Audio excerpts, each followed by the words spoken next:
What's up, Leafs Nation? Welcome back to another game preview. I'm Zack Phillips, and today we're going to be taking a look at game number 68 to the Toronto Maple Leafs regular season as they take on the Colorado Avalanche. And what's been a pretty busy week for this Leafs team. Game Thursday against Florida, Saturday against Ottawa, Monday night there against the Flames. You play tonight against Colorado, tomorrow against the Rangers, and Saturday against the Predators. But we'll be covering it all here on the Leafs Nation 401 on this YouTube channel, so make sure to be subscribed, hit that like button, all that stuff. And today's breakdown is a presentation of Bet365, as always. Proud partner Leafs Nation pregame and the Leafs Nation After Dark. In today's video, we're going to get into the line combinations, the starting goalie, what's changed, what hasn't, what we're expecting, and we will give out our best bet as we do in every game preview video. So make sure to stay the entire time as we are up 7 units, a profit of $700 here on the show this season. Let's get into it right away. Head on over to the Daily Face-Off page and take a look at tonight's line combinations, and we're not really going to see too much of a difference here, so not that exciting. I mean, Nyes, Matthews, Marner there. Look, Calgary game on Monday night was pretty much exactly what you want to see out of the big boys. Matthews steps up, gets 2 goals, finally starts to kind of look like himself all of a sudden again there. You see the second line, Holmberg, Tavares, Nylander. Willie looks amazing yet again. Holmberg kind of fitting into that line. He feels like he's got a bit of a jam to him. He's dragging Nylander into the fight. Nylander's dragging Tavares into the fight. All of a sudden, the second line has life that you haven't really seen out of them, just in terms of like this physicality scrum aspect. Go down to your third line, McMahon, Domi, Robertson.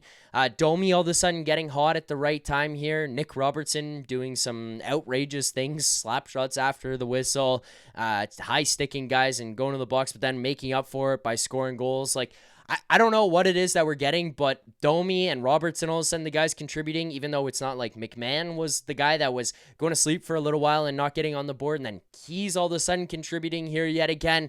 I don't know. We're getting depth contributions. You're getting some identity out of a fourth line there with Scott Laughton jumping between Yarncroke and Lorentz. Like, they've been clearly defined the checking line.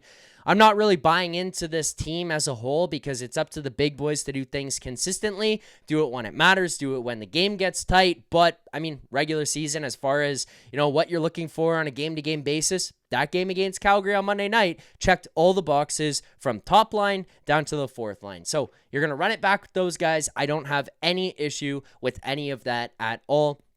That is what we've got for our 4 lines for this Maple Leafs team. No real changes from what we saw the other night. And we will get here now to our defensive pairings and goaltending. Let me just go to the goaltending right away. Joseph Woll gets the start here yet again. He did get the start the other night against Calgary on Monday. Producer Vic was all hyped up about this one. He wanted Joseph Woll to go again here tonight, give Stolarz the game against the Rangers on Thursday. Honestly, I think it's probably the right decision, especially at this point in the season when you're, 15, 14, 13 games away from playoffs. You are okay with platooning goalies. You're okay with going back and forth between guys.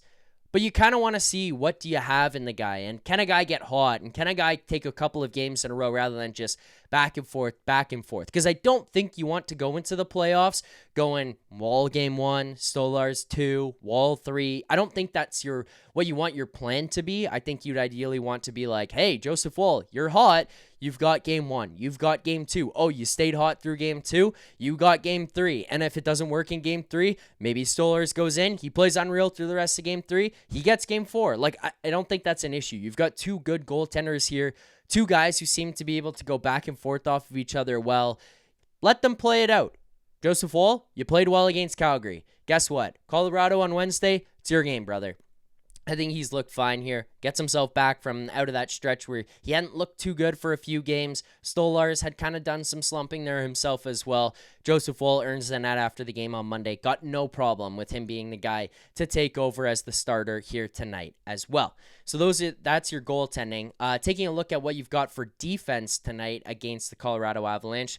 Pretty much what you'd expect to see in the playoffs. Now, one thing to note, obviously, Jake McCabe and Chris Tanev is probably like your number 1 shutdown pair. Brandon Carlo, on that pairing with Morgan Rielly, has been unbelievable. You kind of got to ask yourself, like, what do you expect Brandon Carlo to be? Well, for me, it's shutdown defense, who can play in some tough minutes. He can play penalty kill. He blocks shots. He's great at boxing out in front of the net, not giving up second chance opportunities, and allowing your goaltenders, by the way, to have clean looks.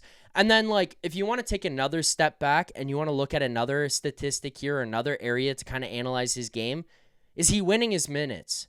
Well, since joining the Maple Leafs, he's had over an 60% expected goals share. So when he's on the ice, they're expected to score more than they are to be scored against. You look at the game the other night against Colorado, I believe at 5-on-5, Brandon Carlo was up in the 80% range of expected goals share in that one. Like, Brandon Carlo has been very good since, kind of that first game against Colorado where he was just okay.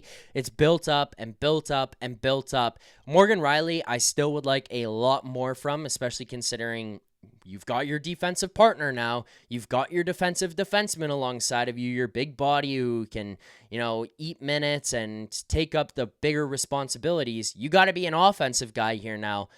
Still want more from him. But Brandon Carlo is more than holding his weight. And the fact that you have this guy for 2 more years, chef's kiss. Unbelievable job by Brad Treliving at the deadline to bring in a guy like that. You're going to look at Tanev, McCabe as your other pair. And then finally, OEL and Simone Benoit, who, by the way, as a third pairing, this is the best third pairing I've ever seen play, like, for the Toronto Maple Leafs, and maybe that's just because I don't remember so well some of the earlier pairs, maybe back to, like, the 2000s, and prior to that, I just wasn't alive, so, like, prior to 98, I just got nothing in my brain for what the Leafs could have been, so I'm talking about me seeing personally, this is the best third pair I've seen in probably my lifetime.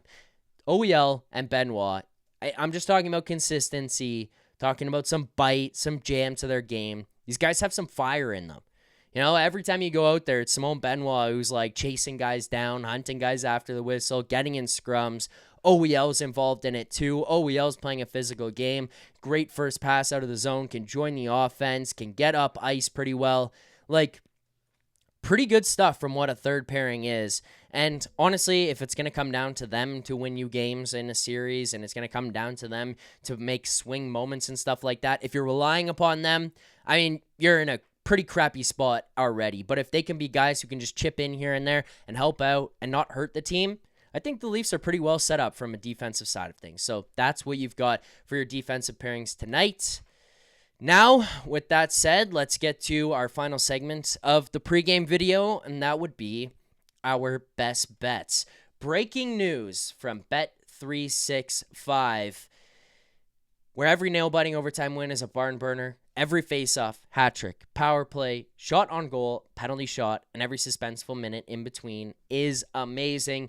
Whatever the moment, it's never ordinary at Bet365, an official partner of the NHL. Download the Bet365 app and use the code NATION. That's NATION, all caps, to get in on the game. You must be 19 or older. Please play responsibly. I mean, as far as things go for best bets, the record this season has stunk. We are well below 500. Well below 500. Like, not even close. We've given out through 67 games, I believe it is now 69 bets. We have won 24 of our 69. So we are 24 and 45. 24 and 45. But because we're giving some bigger plus money and we're taking some swings on stuff, we are 19% ROI. We have profited $706. That is 7.06 units. If you're following along with our unit sizing, our unit staking, all that kind of stuff, which I recommend people do, especially considering we're trying to manage our bankrolls here properly and game responsibly, we are up 7.06 units, a profit of $706. Tonight, we're going right over to the Bet365 page. We're going back to the anytime goal scorer market. We're just going to try to ride the hot hand. There's not like some big mathematical edge or anything on this. It's probably pretty close to zero, if not, a slight negative on it. But I think it's the most fun one to go with here tonight. I think it's an area where you're getting some consistency out of these guys. We're talking about depth stepping up and contributions there. I'm going to go down to the plus 450 range, and I'm going to find Max Domi anytime goal at plus 450 tonight. We're going to put $20 on this, a profit of, or a unit of 0.2. So 0.2 of our unit, 1/5 of a unit on this game here tonight.